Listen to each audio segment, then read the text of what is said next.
नमस्कार। मैं पुष्कर सिंह कोरुंगा शिखर साहित्य अकादमी के डिजिटल प्लेटफॉर्म पर एक बार आप सभी का हार्दिक स्वागत व अभिनंदन करता हूं। दोस्तों, जैसा कि आप इस कोरोना काल पे घर पे सकुशल होंगे और कहीं न कहीं जो है अपना और अपनों का ख्याल करते हुए अपनी स्टडी को कंटिन्यू व निरंतर कर रहे होंगे। और दोस्तों, आज जो है 14 सितंबर यानी 14 सितंबर को हिंदी दिवस के रूप में पूरा राष्ट्र मना रहा है और कहीं न कहीं जो है ये 14 दिन यानी पूरा एक पखवाड़ा के रूप में मनाया जाएगा। तो आज इसी पर हम डिस्कस करने जा रहे हैं, इसी पर एक विश्लेषण करना चाह रहे हैं कि किस प्रकार से जो है हिंदी का महत्व है। तो सबसे पहले हमें इससे पहले जो है भाषा का महत्व हमें समझना पड़ेगा। यानी अगर हम देखें भाषा का अर्थ की अगर हम बात करें तो भाषा शब्द की जो उत्पत्ति है वो भाष धातु और उसमें आ प्रत्यय लगाने से हुई है और जिसका अर्थ कहीं न कहीं जो है भाषा बोलना या कहने से होता है। और सबसे पहले उल्लेख की अगर हम बात करें तो ऋग्वेद में जो है मनुष्य की वाणी के संदर्भ में इसका उल्लेख मिलता है। और इसकी परिभाषा की अगर हम बात करें तो पाणिनि जो है अष्टाध्यायी में जो है उन्होंने जो है इसकी परिभाषा के रूप में दी थी। उन्होंने कहा था कि भाष्यते अनेन इति भाषा, यानी जिसके माध्यम से भाषण किया जाए वो क्या कहलाती है, भाषा कहलाती है। तो कहीं न कहीं वक्ता की वाणी ही भाषा कहलाती है, ऐसे पतंजलि भी कहते हैं। और दूसरा अगर हम देखें स्वीट ने भी इसमें बहुत अच्छी परिभाषा दी थी। उन्होंने कहा था ध्वन्यात्मक शब्दों द्वारा विचारों का प्रकटीकरण ही भाषा कहलाती है। और वहीं कामता प्रसाद की बात हम करें तो कहीं न कहीं हिंदी के पाणिनि के रूप में माने जाते हैं और उनकी रचना जो है 1916 में आई हुई थी, मानक हिंदी व्याकरण। और कहीं न कहीं उसका प्रकाशन जो वर्ष था 1920 ईस्वी में था। और उन्होंने भी भाषा के ऊपर बहुत अच्छी परिभाषा के रूप में दी थी। वो कहते हैं कि वाणी के जिस माध्यम से मनुष्य अपने विचार दूसरों पर प्रकट करता है तथा दूसरों के विचारों को ग्रहण करता है उसका माध्यम कहीं न कहीं भाषा कहलाता है। तो दोस्तों, एक अच्छी परिभाषा थी। वहीं पर जो है डॉक्टर भोलानाथ तिवारी भी जो है भाषा के ऊपर काफ़ी शोध करते हैं, यानी भाषा विज्ञान और हिंदी भाषा के 2 पुस्तकें वो निकालते हैं। और उन्होंने भाषा के ऊपर जो परिभाषा दी है वो कहते हैं दोस्तों कि भाषा यादृच्छिक ध्वनि प्रतीकों का वो व्यवस्था है जिसके माध्यम से जो है मनुष्य परस्पर विचार विनिमय करता है। तो एक बहुत महत्वपूर्ण परिभाषा उन्होंने दी थी। और वहीं अगर हम देखें मैक्स मुलर ने भी जो है परिभाषा दी थी भाषा के ऊपर। वो कहते हैं कि जिन ध्वनि प्रतीक शब्द समूह व वाक्यों द्वारा सामाजिक मनुष्य संप्रेषण करता है उन प्रतीक समूह तथा वाक्यों का की जो है व्याकरण द्वारा स्थापित व्यवस्था ही क्या कहलाती है, भाषा कहलाती है। तो कहीं न कहीं बहुत बेहतरीन भाषा की परिभाषा इन्होंने भी दी है। और वैसे अगर हम देखें दोस्तों तो भाषा वह साधन है जिसके माध्यम से जो है हम अपने विचारों को आदान प्रदान करते हैं और कहीं न कहीं अपनी भावनाओं को एक दूसरे तक पहुंचाते हैं और वो दूसरा व्यक्ति हम तक पहुंचाता है। तो कहीं न कहीं भाषा कहलाती है। और वहीं अगर हम देखें भाषा की भेद की अगर हम बात करें तो भाषा के कई भेद हैं। और वैसे अगर हम देखें तो मातृभाषा है, राष्ट्रभाषा है, राजभाषा है, आधार भाषा है, प्रचलित भाषा है, सांकेतिक भाषा है, कूढ़ भाषा है, संपर्क भाषा है, प्रादेशिक भाषा है, आध्येय भाषा है और मृत भाषा है और विभाषा है। अब इनकी परिभाषा की अगर हम बात करें तो इसमें जो पहला मातृभाषा है, मातृभाषा की अगर हम बात करें तो जब बच्चा जन्म लेने के उपरांत अपने माता पिता या परिवार समाज से पहली बार जिस भाषा को सीखता है दोस्तों वो कहीं न कहीं मातृभाषा कहलाती है। मातृभाषा को सामाजिक भाषा भी कहते हैं और कहीं न कहीं मातृभाषा जो है एक होती है। वहीं अगर हम देखें बच्चे के मानसिक विकास के लिए मातृभाषा जो है सबसे ज़्यादा जरूरी होता है। और महात्मा गांधी ने भी मातृभाषा को स्पष्ट करते हुए कहा था कि मातृभाषा के महत्व को स्पष्ट करते हुए गांधी जी कहते हैं कि बच्चे के मानसिक विकास के लिए मातृभाषा उतना ही आवश्यक है जितना शारीरिक विकास के लिए माता का दूध। तो कहीं न कहीं गांधी जी का ये बहुत अच्छा मानना था। और वैसे भी अगर हम देखें विश्व में सबसे पहले मातृभाषा की शिक्षा देने की वकालत जो है मारिया मांटेसरी करती है दोस्तों। और वहीं देखें अगर हम तो भारत ने भी जो है एनसीईआरटी द्वारा 1986 में मातृभाषा शिक्षा देना अनिवार्य किया गया था। और कहीं न कहीं एक महत्वपूर्ण ये माना जा सकता है मातृभाषा के रूप में, जो कहीं न कहीं बहुत ही महत्वपूर्ण है।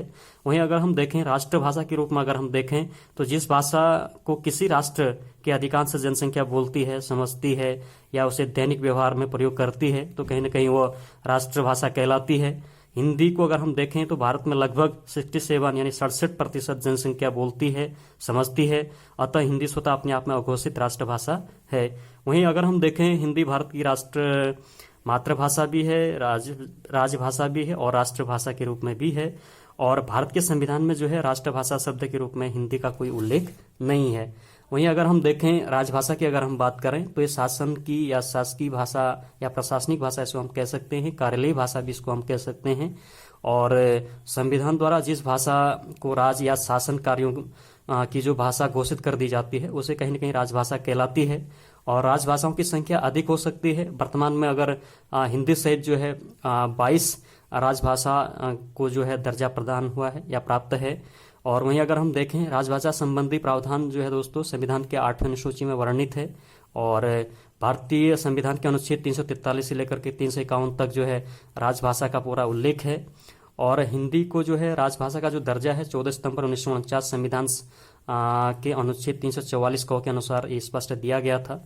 और वहीं आगे अगर हम देखें भाषा के रूप में तो आधार भाषा वो भाषा है जो किसी दूसरी भाषा को जन्म देती है और उसे आधार भाषा कहते हैं।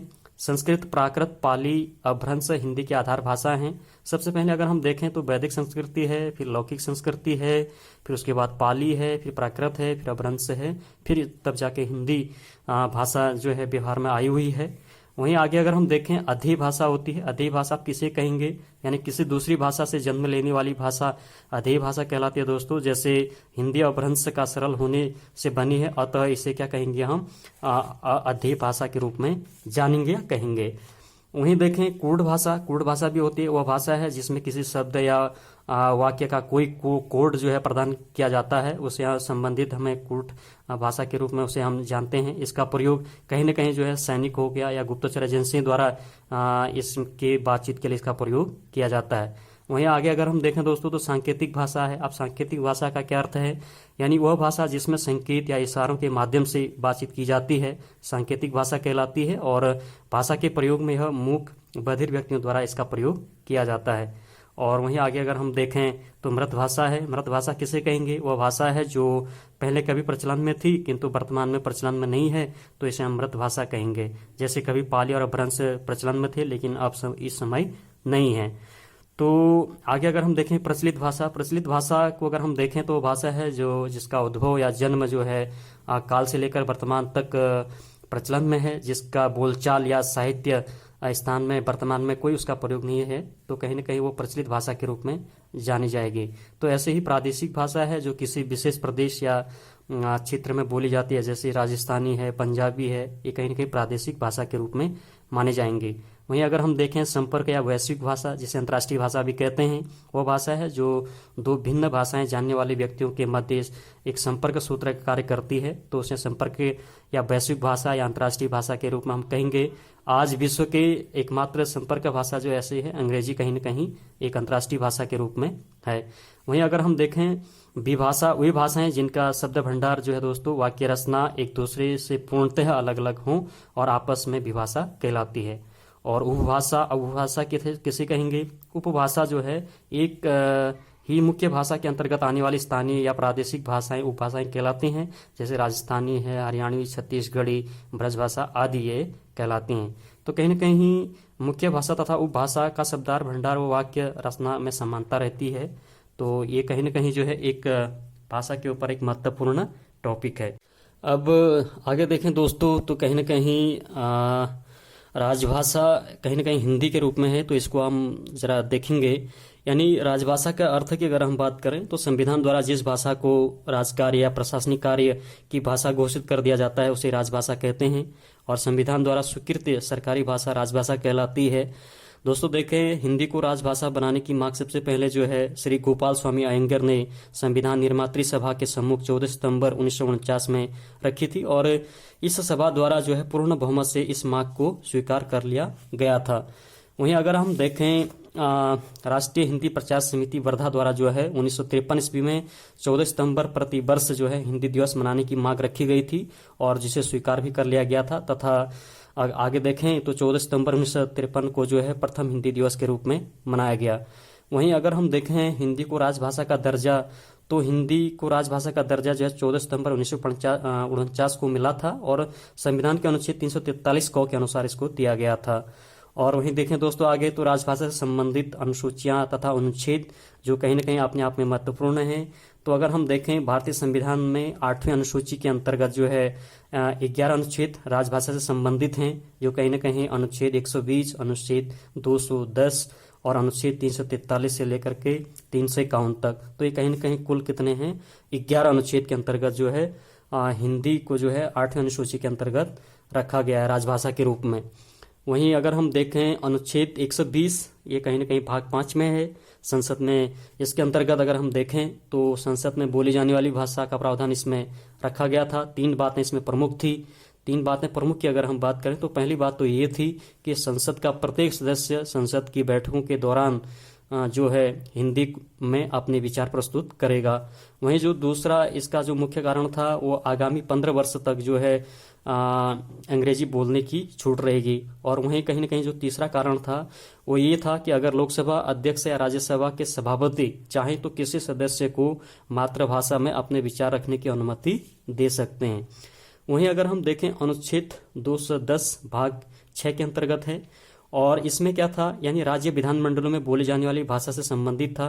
विधानमंडल का प्रत्येक सदस्य हिंदी में अपने विचार प्रस्तुत कर सकता है। आगामी 15 वर्ष तक अंग्रेजी बोलने की इसमें छूट की बात करी गई थी।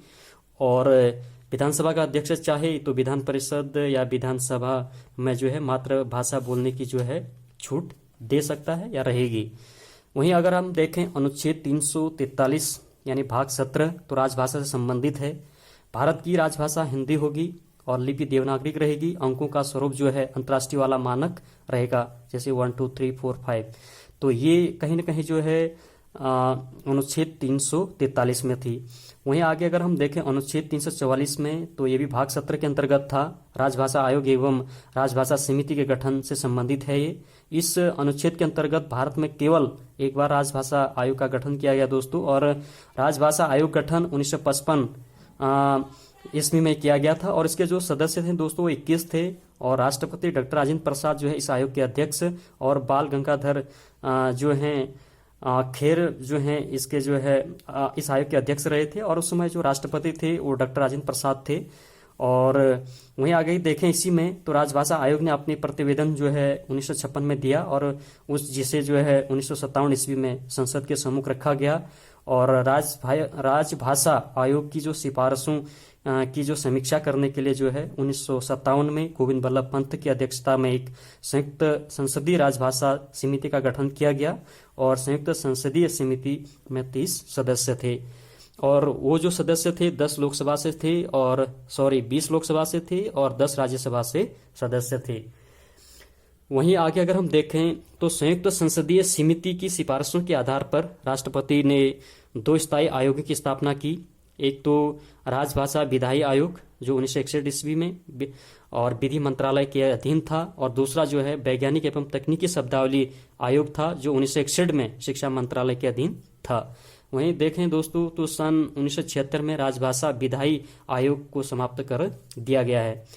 आगे देखें दोस्तों तो राजभाषा संबंधी जो अधिनियम, राजभाषा अधिनियम जो है 1963 यानी 1967 में संशोधित, इसमें कुल 9 धाराएं थी। राजभाषा संकल्प जो है 1968 में था। प्राधिकृत पाठ केंद्रित विधि अधिनियम जो है 1973 ईस्वी में था, और राजभाषा नियम जो है 1976 ईस्वी में इसमें 12 नियम रखे गए थे। तो इतनी चीजें जो है कहीं ना कहीं अनुच्छेद 344 के अंतर्गत थी।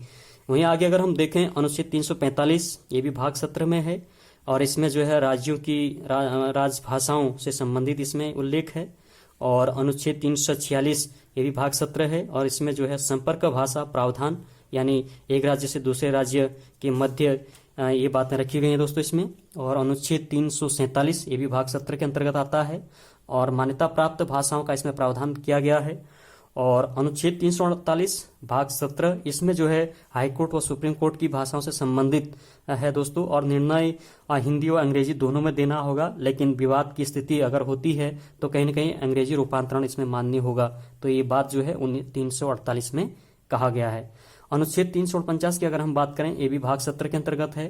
भाषा संबंधी नियम या विधियों से ये संबंध रखता है।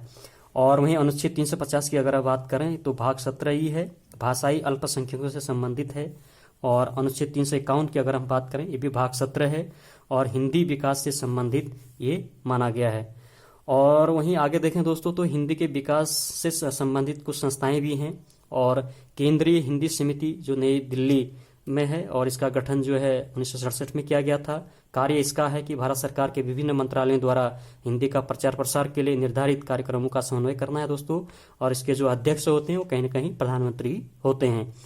दोस्तों देखें, शिक्षा मंत्रालय के अधीन संस्थाएं भारत सरकार की जो हैं, एक तो साहित्य अकादमी नई दिल्ली, इसकी स्थापना जो है 1954 और इसका जो कार्य है साहित्य को बढ़ावा देना होता है। दूसरा है नेशनल बुक ट्रस्ट, इसकी स्थापना 1957, कार्य इसका जो है दोस्तों साहित्य विज्ञान एवं शिक्षा के संबंधित पुस्तकों व कम मूल्यों में उपलब्ध करवाना होता है। और तीसरा अगर देखें तो केंद्रीय हिंदी निदेशालय, ये नई दिल्ली में है और इसकी स्थापना 1960 ईस्वी में हुई थी। कार्य अगर इसकी बात करें इसकी, तो ये शब्दकोशों एवं विश्वकोशों का हिंदी या फिर क्षेत्रीय शब्दावली का निर्माण करना होता है। वहीं आगे अगर हम देखें तो वैज्ञानिक तथा तकनीकी शब्दावली आयोग की स्थापना भी की गई है 1961 में और इसका कार्य है कि विज्ञान एवं तकनीकी से संबंधित शब्दावली का प्रकाशन करना होता है।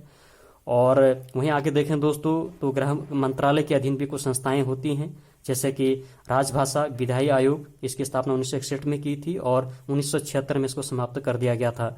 वहीं जो है केंद्रीय अनुवाद ब्यूरो, जिसकी स्थापना जो है 1971 में इसकी स्थापना की गई थी और अनुवाद कार्य करने वाली देश की सबसे बड़ी संस्था के रूप में जानी जाती है। और वहीं आगे देखें राजभाषा विभाग, इसकी स्थापना 1975 में की गई थी और जो संघ के लिए हिंदी प्रभाग देखना होता है। और कहीं ना कहीं आगे देखें दोस्तों तो विधि एवं कानून मंत्रालय के अधीन संस्थाएं भी हैं और इसके अंतर्गत हम देखें तो राजभाषा विधायी आयोग है, 1975 में इसकी स्थापना की थी और इसका काम है प्रमुख कानूनों को हिंदी में उपलब्ध करवाना है। वहीं आगे देखें सूचना एवं प्रसारण मंत्रालय के अधीन भी कुछ संस्थाएं हैं, जैसे प्रकाशन विभाग है, 1944 में इसकी स्थापना हुई थी। फिल्म प्रभाग है, इसकी स्थापना 1948 ईस्वी में हुई थी। पत्र सूचना कार्यालय जो नई दिल्ली, इसकी स्थापना जो है 1956 ईस्वी में हुई थी। आकाशवाणी है 1957 ईस्वी इसकी स्थापना हुई थी। दूरदर्शन है 1976 इसकी स्थापना हुई थी। अब आते हैं महत्वपूर्ण बिंदु पर, यानी भारत में जो है राजभाषाएं, और भारत में राजभाषा की अगर हम बात करें तो संविधान लागू होने के समय जो है भाषाएं जो हैं कश्मीरी, पंजाबी, गुजराती, मराठी, कन्नड़, मलयालम, तमिल, तेलुगु, उड़िया, बंगला, असमिया, हिंदी, संस्कृत और उर्दू, ये 14 भाषाएं थी। लेकिन 21वां संविधान संशोधन के दौरान जो है 1967 में जो है 15वीं भाषा के रूप में सिंधी को जोड़ा गया था। फिर उसके बाद 71वां संविधान संशोधन आया और 1992 में, और जिसमें 3 भाषाएं जोड़ी गई थी, कोंकणी, मणिपुरी और नेपाली, तो ये 18 भाषाएं हुई। फिर उसके बाद 92वें संविधान संशोधन आया 2003 में, जिसमें 4 भाषाएं जोड़ी गई, बोडो, डोगरी, मैथिली और संथाली, तब जाके जो है 22 भाषाएं हुई। तो ये कहीं ना कहीं जो है हिंदी के ऊपर जो है जो भी आर्टिकल, अनुच्छेद जो महत्वपूर्ण बन सकते थे उसके ऊपर हमने आज चर्चा की और हिंदी दिवस के ऊपर जो है पूरा एक तरीके से हमने एक विश्लेषण के रूप में किया। और हिंदी भाषा की अगर हम बात करें तो हिंदी भाषा के अंतर्गत 5 उपभाषाएं हैं और 17 बोलियां हैं। 5 उपभाषा की अगर हम बात करें तो पहले तो है पश्चिमी हिंदी है, पूर्वी हिंदी है और राजस्थानी हिंदी है, बिहारी है और आपकी जो है पहाड़ी हिंदी है। और इनकी जो बोलियां हैं, बोलियां की अगर हम बात करें तो पश्चिमी हिंदी के अंतर्गत आपका जो है ब्रज भाषा है, बुंदेली है, खड़ी बोली है, कन्नौजी है और हरियाणवी है। पूर्वी की बात करें तो पूर्वी हिंदी के अंतर्गत जो है आपके छत्तीसगढ़ी है, अवधी है और बघेली है। और वहीं अगर हम बात करें राजस्थानी की बात करें तो राजस्थानी में जो है आपकी जयपुरी है, मेवाती है, मारवाड़ी है और मालवी है। वहीं अगर हम बिहारी हिंदी की बात करें बोली के रूप में तो बिहारी हिंदी के अंतर्गत जो बोलियां हैं वो आपकी जो है मैगही है, मैथिली है और भोजपुरी है। और कुमाऊं और पहाड़ी हिंदी की अगर हम बात करें तो पहाड़ी हिंदी के अंतर्गत आपका जो है एक तो कुमाऊनी है, गढ़वाली है। तो कहीं ना कहीं ये बोलियों के रूप में थी। तो दोस्तों आज एक छोटा सा मेरा प्रयास था कि हिंदी दिवस के ऊपर या हिंदी पखवाड़ा के अंतर्गत जो भी हम हिंदी दिवस के रूप में मना रहे हैं तो कहीं ना कहीं एक महत्वपूर्ण टॉपिक था, जो कहीं ना कहीं कंपटीशन की दृष्टि से भी एक महत्वपूर्ण प्रश्न इसमें बन सकते हैं। तो एक छोटा सा प्रयास था। अगर वीडियो आपको पसंद आई तो इसको आप लाइक करें, शेयर करें, सब्सक्राइब करें। और कहीं ना कहीं कोरोना काल चला है तो ऐसे समय में अपना और अपनों का ख्याल करते हुए अपना कार्य को निरंतर करते रहें। एक बार आप सभी का जो है बहुत बहुत आभार व धन्यवाद।